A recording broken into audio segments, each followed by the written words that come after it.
এটা সুন্দৰ আবেলি খিৰিকীখনৰ ফাকেৰে মোৰ কোঠাটোলৈ সোমাই আহিছে আবেলিৰ হেঙুলীয়া কণ। একোবত বহাৰ পৰা উঠি খিৰিকীখনৰ কাষতে ৰলোগৈ।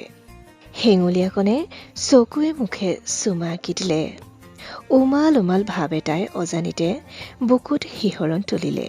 ওঠত ভাহি উঠিল প্ৰিয় গীতটি।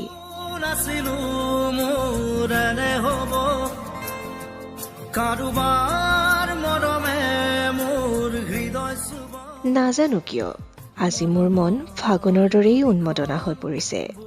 মুখত অনবৰতে গীতৰ কলি এটা লাগিয়েই থকা হৈছে।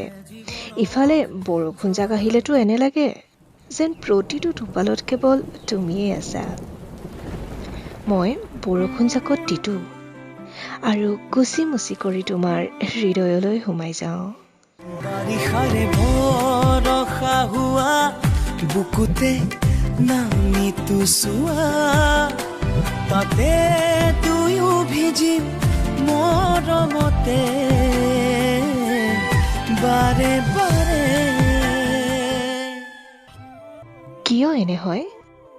কিয় সকলোতে কেৱল তোমাৰেই উপস্থিতি? জানানে, শুকান ডালটোতো এতিয়া চৰাইজনীয়ে বহি গীত গায়। মোৰ প্ৰিয় ৰং এতিয়া সেউজীয়া হৈ পৰিছে। ধীৰে ধীৰে জানা, মোৰ ভাৱ হয় এখনি মুকলি আকাশৰ তলত এতিয়া কেৱল তুমি আৰু মই দুখনি নীলা চিলা হয়।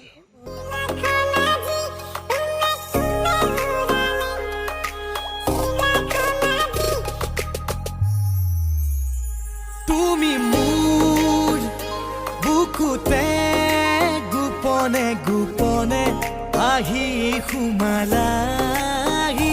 তুমি মোৰ কি কম, এয়াই চাগে প্ৰেম। হয়, প্ৰেম এনেকৈয়ে আহে, ক'ব নোৱাৰাকৈ গোপনে গোপনে হৃদয়ত থিতাপি লয়।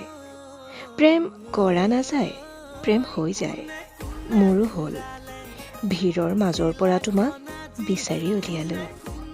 উৰালে চিলাখন আজি কোনে